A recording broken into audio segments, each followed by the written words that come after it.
Good morning, Bucknutters. It is Tuesday, August 26th, 2025. I am Dan Rubin. This is the Bucknuts Morning Five and Change. This podcast covers your national champions. Great show for you today. I'll try and stay calm.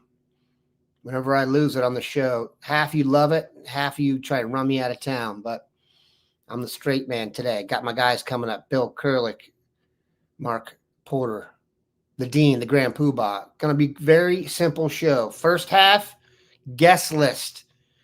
Scarlet Red guest list for this weekend's Texas game. Is it the number one guest list of the season? Certainly a good way to start. And then we'll take a break, and then Mark Porter will feature video. We have video today of Max Riley, Jameer Brown, and Jameer Whyce live from the first weekend. So three of the best players in the state of Ohio. Two who will definitely be Buckeyes. One we think could be. And if you look outside right now, it is in the Gem City and the great state of Ohio. I think pretty much across the state, you got sunny and crisp. If you look for the weather for this weekend, if it can hold true, we may actually trick some people into committing, because you're looking at somewhere around maybe 68 degrees and sunny and crisp at kickoff. People will think they're in San Diego. They're not. They're in the great city of Columbus. Perhaps you may need to wear your viori out there. I want to talk about athletic chic. This is the stuff. Viori clothing. Spelled V-U-O-R-I. Who knew? Viori is how it's pronounced. Viori is an investment in your happiness. It's a new perspective on performance apparel. Perfect. If you're sick and tired of traditional old workout gear, Viori draws inspiration from the coastal California lifestyle. You following me here? We can trick everybody into this weekend. Coastal California when you're in Columbus. Basically Silicon Valley in the middle of the state, middle of the country, that is. Everything is designed to work out in, but doesn't look or feel like it. So comfortable, you want to wear it all the time. Honestly, it's comfier than whatever you're wearing right now. I don't know about me, but it's probably close. This is really comfy. Like I said, it's an investment in your happiness. For our listeners, 20% off your first purchase. Go to viori.com/Bucknuts and get 20% off your first purchase. Two guys who never come at a discount. The Dean, Bill Kurelic, the Grand Poobah, Mark Porter. Mark, I let everybody know before you hopped on here, I let the Dean know that first half of the show, we're going to go over the Scarlet Red carpet list for this weekend. Texas is coming to town. The weather is going to cooperate, and the guest list is going to be the stuff of a legend. So we're going to get to that. Going to take a break. And like I said, Mark has video on Max Riley and Jameer Brown, two future Buckeyes, and Jameer Whyce could very possibly be a Buckeye, the highest rated Ohio in the class of 2028, according to 247 Sports. Now, like I also said, I'm going to try and stay, as everyone's asking. People were checking on my health yesterday. All right, good luck with that. It's never good. Basically, I had a little bit of a rant yesterday saying I think Ohio State's in fine shape. You can go back and find that. I'm not willing to invest in more heart medicine to get me through the day, so I'll rely on these two even-keeled fellas, the Dean and the Grand Poobah. All right, Bill. We've kvetched plenty about the noon kickoff and how it's a little bit more difficult to get guys like, I don't know, Jalen Brewster to get to the game. That said, virtually every story you've written for the past 6 months has in there this game mentioned somewhere. Either visiting for it, tried to visit for it, or couldn't visit for it. Who will be here, Bill? Mark and I will sit back and listen to you chat for the next 10 to 15 minutes. I don't know if it'll be 10, 15 minutes, but if I wanted to name all of the guys on the list, maybe it would be. Much has been said about the noon start time and that hurting recruiting and the attendance at these games, specifically this one. And it does hurt a little. I mean, you mentioned Jalen Brewster. He and his dad had intended to go to the game, but they just couldn't work it out that they could really get there in time to take advantage of the situation, the game, the whole weekend. Flights just weren't accommodating, so they won't be there. But they're not the only ones. But on the positive side, there are a whole lot of great prospects that are going to be able to make it, even some from distance. As example, Quay Ford, the offensive lineman, he is also from Texas, like Jalen Brewster. But in Quay Ford's situation, he has a game on Thursday night, not Friday night. So that makes a huge difference that he can be able to go to the game, High State game. But yeah, it really is a great list. And I'm going to name a number of the top guys. I'm not going to go down the entire list. We've got that posted on our board as a premium item. We've had that posted for quite some time. But I will say, even the top guys I'm going to mention, talking to a couple sources yesterday, there's a couple guys that not going to put their names out yet, are, let's just say, possibilities trying to get the game, and they are big time guys, very big time. So, you don't always know right up until the day before the game, and even sometimes you don't know if they're going to make it to the game. But there are a couple big ones that may be making it to the game. In addition to starting at the top, you got Brady Edmonds coming in. Always good, always very good to have your stud 2027 quarterback commitment and his family coming in for the game. And from there, let's kind of move position by position. The running backs, really nice list. David Gabriel Georges. I could probably stop there and say it's a nice list. He's so good. Keenan Spell, Penn State commitment that is playing to be at the game. Elijah Kimball, 2027 running back the Buckeyes have offered. Same with Wayne Shanks Jr. and Noah Roberts. So Carlos Lachlan getting the guys out if all holds true and they make it to the game. Favorite Key, by the way, of course, will be there. He is an Ohio State commitment. Moving to wide receivers, great to have Chris Henry Jr. coming for the game all the way from California.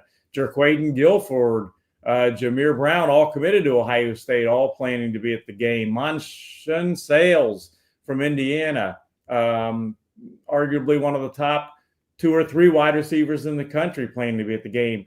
Dakota Durant, DeAnthony Crittenden. Ohio State hasn't offered him a scholarship, but I just got off the phone actually probably 10 minutes before this podcast with DeAnthony Crittenden. Interesting situation. He is a Glenville wide receiver cornerback. The Glenville guys are playing at Olentangy Liberty on Friday night.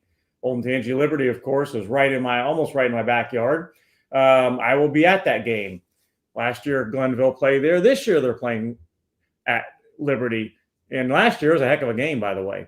But the Glenville guys the Glenville team is coming down on Thursday and staying overnight Thursday night for that game on Friday night. Then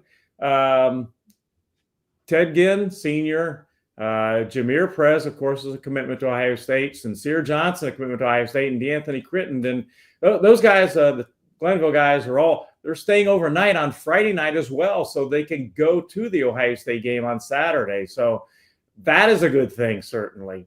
Corbin Fordham, by the way, another Ohio State commitment, is playing to be at the game. Brock Williams, a top Ohio State tight end target. Jordan Karhoff, Ohio State offer, tight end offer, and is planning to be at the game. You move to offensive line. Maxwell Riley is looking to be at the game. That wasn't 100% set in stone, but I think it probably will happen. Kellen Weimer, Ohio State offer, planning to be at the game. I mentioned Quay Ford, Cameron Wagner, Jimmy Kalis, Luke Injachok, Mason Wilt. All those guys are Ohio State offers, planning to be at the game. Let's quickly move to defense. Defensive end, Ronaldo Perez from Columbus Academy, an Ohio State offer. I mentioned Jameer Perez. Jameer Whyce, who Mark saw on Friday this past weekend, is playing to be at the game. He's a 2028 guy. And, there are some others, of course. Let's move to linebacker. Again, I'm trying not to take the whole podcast here, but it's quite a list. Sear Johnson, I mentioned, CJ Santa, commitment. They're playing to be at the game. Let's go into the secondary. Blaine Bradford, always great to get him back on campus. Simeon Caldwell, Jordan Thomas, all commitments playing to be at the game. Ace Alston, don't know for sure, but he has been looking to get to the game. I'll be checking with him in the next 24 to 48 hours, see how that's going to play out. Isaiah Isa Willie Alva, an outstanding safety from California that Ohio State's offer. He's playing to be at the game. So, those are, again, that's not everybody, but that's some big time names that are playing to be at this game. Freudian slip there by me. What did I say? I said, let things pay out a bit. I meant play. Freudian slip. All right. Mark, who jumps out to you from that list, both in Ohio, guys you've seen on tape? We could talk about David Gabriel Georges for the next 20 minutes if you like. Yeah, that's the tailback. That's the do-it-all, 3-down tailback with the breakaway speed. We had a great breakdown on him. I'm sure you can find that on the site. I was listening for the Ohio guys to make sure there wasn't a guy that Bill's mentioning that I have not heard about, which that would be certainly shocking at this point. Ronaldo Perez is a kid that I can't wait to go see this year. I didn't get to see him last year, much like Kellen Weimer. That's who I want to go see this Friday. I made a short list this year of guys I didn't see last year in person or didn't get a good look at camp that I wanted to take another look at. We're going to see Jameer Whyce here in a little bit. That's kind of my modus operandi for the beginning of the season is don't go see someone like Sear Johnson, who you've seen multiple times. Save him for the playoffs, later in the year. And then pray he doesn't get hurt. That's the Russian roulette game I'm playing right now is how long do you wait to see a guy? And sometimes, you wait too long and you don't get to check him out. Bill, that was certainly a long list of Ohio players. I'm glad the Glenville guys are going down there. That's kind of cool. I mean, Ted Ginn's the best. Setting up a 3-day weekend for you for the football. Only at the Ginn Academy could you pull some stuff off like that. And shame on Olentangy Liberty for making them come down there 2 years in a row. How about a home and an away setup for them? But maybe they're helping them pay for the hotel rooms. I like it just the way it is, Mark, right in my backyard, 2 years in a row. That's funny. Sports writers, here's what sports writers care about: the distance and the free food. Okay, that's that. You want to get a sports writer to come cover your game? Send them an Uber and tell them you're going to feed them. You'll be in good shape. All right, Bill. I'll ask because this used to be the main question you would get. I don't even think it's really a reasonable question anymore. But Bill, who is on commitment watch? In this day and age of the NIL and all, and I was thinking about this again the other day, kids want to know, and I don't necessarily blame them, what the package is going to be. And that stuff, the negotiating and all that goes on, and sometimes right up to the last 24 hours or less. And so many people are involved. I talked to one source.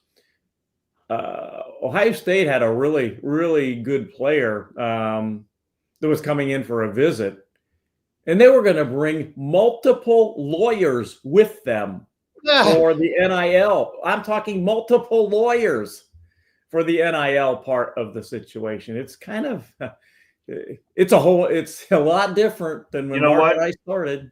That might sound crazy, and I know Dan's eyebrows went up, but I like that more than the guy that doesn't bring anybody and just tries to do it himself. I mean, because that's where we're at now. I mean, and I'm seeing it online now where you see kids that are announcing, I just signed my first NIL deal. I just got my NIL, agent or whatever. I know an NFL agent who for years has been talking to me and saying, no, I'm not going to talk to high school kids. No. And guess who is now talking to high school kids because the money is there. And they all of a sudden want to know from me, Mark, who are these young guys that we need to get, in bed with early? So bringing lawyers, yeah, we all just hit the shock face, but that's going to be the norm going forward. If you don't have an agent with you, you're doing it wrong, because the past couple of years, there were deals that were written on napkins, signed by, fairies and wizards or something, like it's really been not professional. Let's just put it at that. And I think maybe the professionalism, lawyer seemed like a dirty word when you said it, but let's just try to frame them as professionals. Yeah, but getting back to your question, Dan, I'm just going to kind of go with a blanket type thing. When I look at early commitment type guys, the first thing I look at is Ohio. First group is Ohioans. So I would say, if there is going to be a commitment this weekend or soon thereafter, I would probably first and foremost think Ohioans. But you never know. I mean, the way Brian Hartline recruits a wide receiver, you better not wait forever, as an example. I'm not going off today. All right. My wife has told me that's unacceptable to do 2 days in a row, but I want to share this. This is from D. Please, if you want to go hear me lose my mind, you can go back to yesterday and read that. But to be fair, the Sanchez I'm always struggle with the plural on the Z, did it absolutely right. And to me, Devin Sanchez is the kind of guy, by the way, that we'll be covering double time here going forward, because we're going to be doubling down on the guys that we really think they're going to get. I think that list of guys is getting more and more focused. And I will say, I think the hit rate on those guys is going to be off the charts. And those freshmen who are hit rate guys will get Ohio State big time dough. And the ones who don't, we'll wait till you go to Purdue for 2 years, but I digress. All right. Let's talk about DraftKings.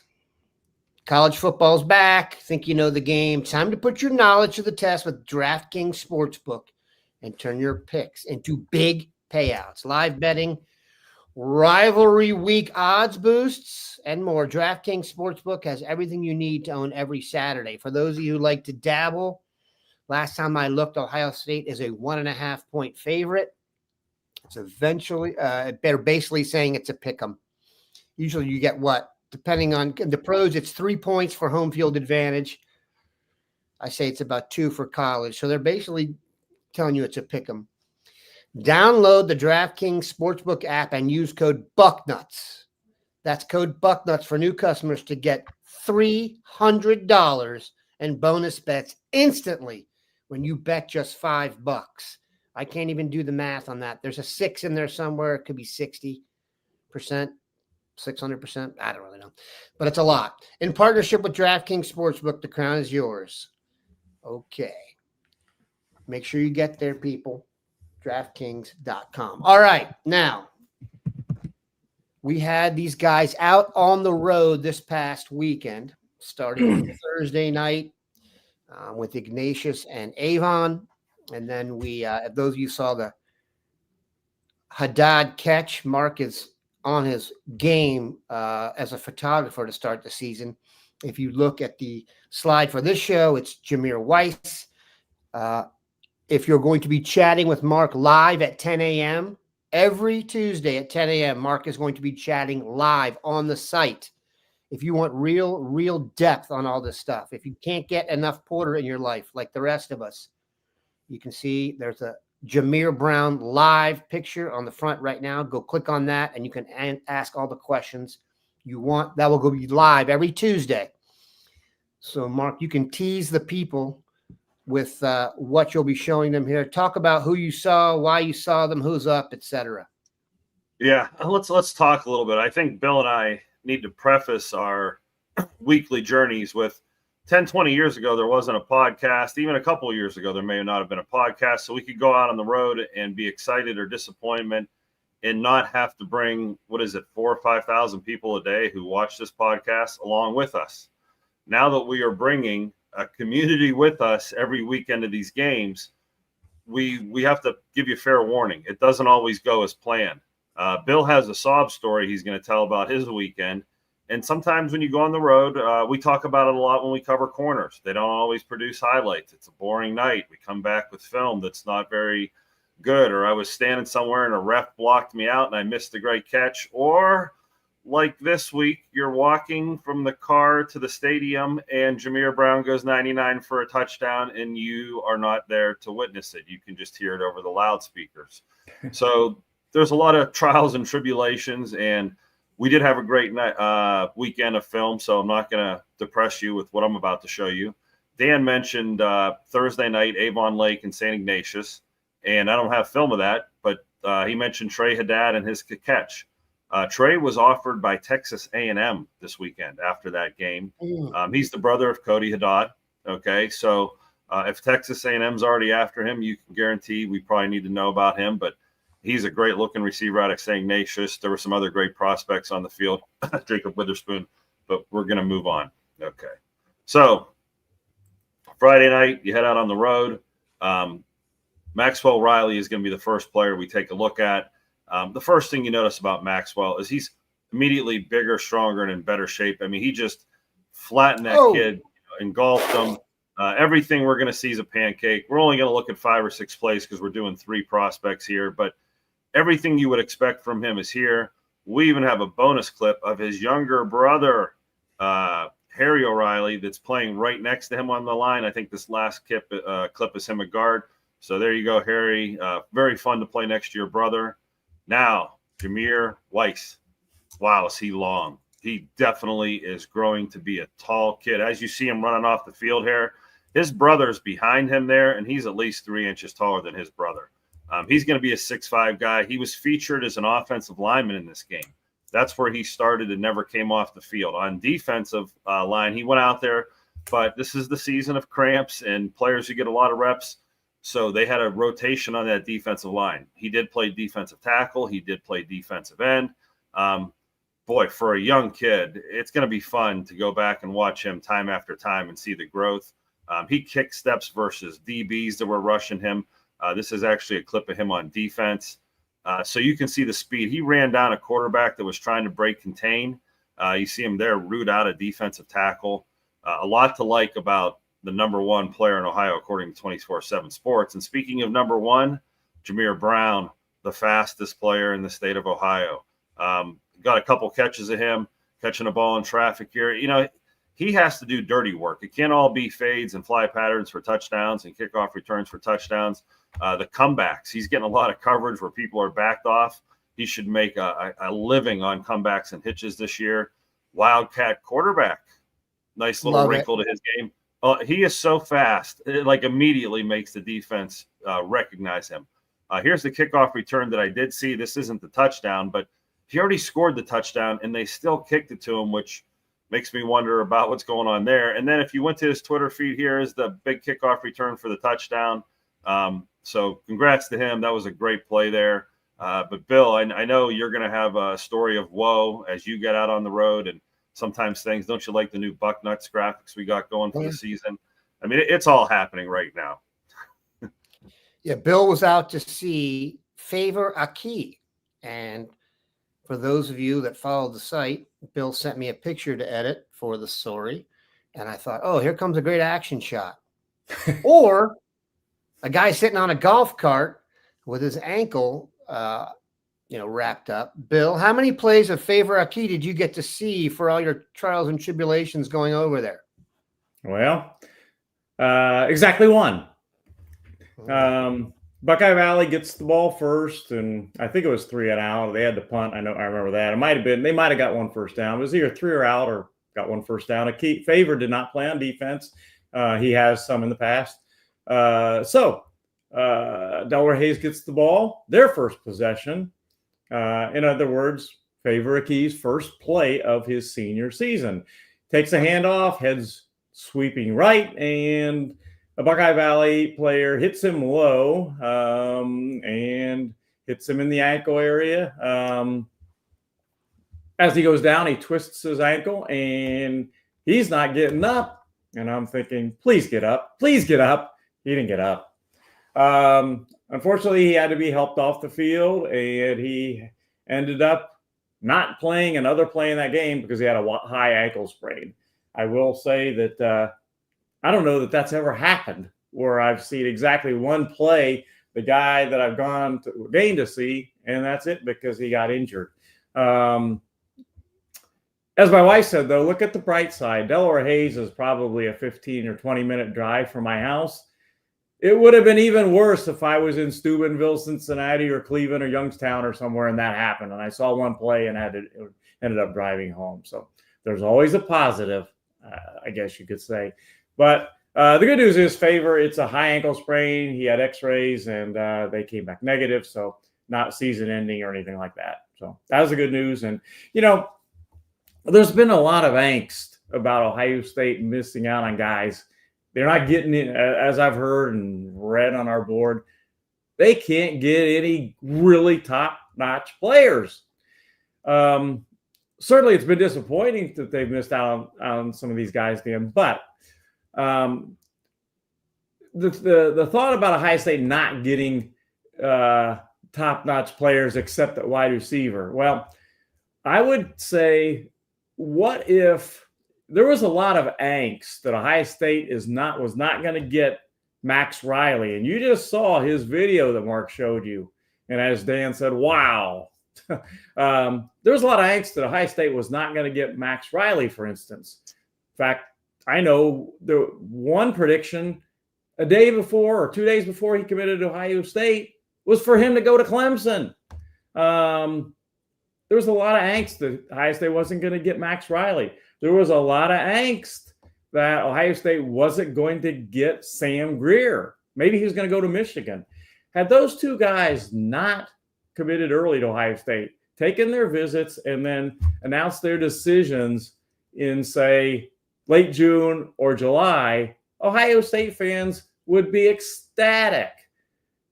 Those are top-notch offensive line prospects. I mean, among the best in the country. Ohio State got them both. Sometimes when you get kids early like Chris Henry Jr., you kind of forget Ohio State's got some great players in this class. If you haven't seen the Chris Henry tape or the highlights from ESPN, I don't know what to tell you. I watched him. And he's one of those guys, you fight the comparisons, the lofty comparisons, but I'm just saying physically what he looked like, it looked like Randy Moss. I'm just saying the arms, the arms, that muscle in the arm and the length, and then it looks like he's being guarded he's the older brother you invited to the park when you're in 6th grade and someone invites their 10th grade brother and he just runs all over you and he's taller and faster and stronger. That's him. I want to make a point here about what D said. And D. Sanchez, of course, talking to my guy, Buck Rational. People don't care. They want to know what Devin received, and that's it. They want the glory, not the story. They'll know what he received. They just need to wait about 3 years and 7 months, and the NFL releases all that information, especially for first-rounders, and it's a lot, and it's way more than anyone's ever gotten for NIL. So as long as that keeps going on, that's actually not true. I think Jeremiah might make more than most first-round draft picks, but I digress. All right. What do you guys have planned for this weekend? Marcus, I know you'll be busy. You can let Bill go first because I'll finish up with what I'm doing and a story about the weekend. Well, mine's real quick. As I mentioned, I'll be at Old Tangy Liberty on Friday night to see Sincere Johnson, Jameer Perez, D'Anthony Crittenden, and there are some young kids that Glenville has that will be of note too, some younger kids. Like I said, I want to see players I haven't seen, and Kellen Weimer from Liberty Center will be the object of my desire on Friday night. I hope to go see at halftime Anthony Wayne and Toledo St. John's. Porter Brungard is one of the top quarterbacks in the class of 2028, and no, he is not related to me, even though his name is Porter. But he has an offer from Miami of Ohio in Toledo. Toledo St. John's will be a good test for him. So Northwest Ohio is where I'll be. Villa Angela St. Joe's comes to Cardinal Mooney on Saturday night. So after the Buckeye game, I may go see D'Angelo White. And of course, as we talk about Porter, Brungard, one of the top quarterbacks in 2028, I know all of you have. Dan, do we ever take a chance or miss a chance to digress and talk about our children? No, we don't. There's one guy who's going to post a picture of me as a doctor, calling me the doctor of digression after this. No, digression is our specialty, as Bill. Whether it's our dogs or our kids, so many of you have asked about my son. He was hurt 1 year ago, exactly 1 year ago. He tore his ACL, broke his femur. The reason I'm telling this story is because it's out of my hands. I think God's got the wheel this one. He's a backup quarterback as a 2028 kid, and they're playing West Branch on Friday night. He is not scheduled to play. So Dad says, go on the road. Your kid's not going to play. Everyone in the news writers picked Canfield to lose the game against West Branch. Lo and behold, in the fourth quarter, 365 days from the day he was injured, and he got his chance to play and did a good job. And a lot of sophomores, Donnie Furco, Sammy Hoot, there was Rocco Coco. All these kids came in on the final drive, and they ended up winning the game. So if you want to show the picture, Rocco Coco? Coca. Yeah, Rocco Coca. He's Italian. Don't worry. You know, a bunch of my kids' friends, so I'm giving them a shout out. They did a great job. But, yeah, only God could do that 365 days to the day. And he ran for a first down and ran into somebody at the exact spot where he got hurt. So, yeah, that didn't give you chills. Nothing I can do. I don't have the wheel anymore. I can't pull off stuff like that. But if you'd have seen me on the sidelines at Huber Heights, watching it on my phone and cheering for those guys, it was pretty cool. So hats off to the Cardinals. I hope you guys have a good year.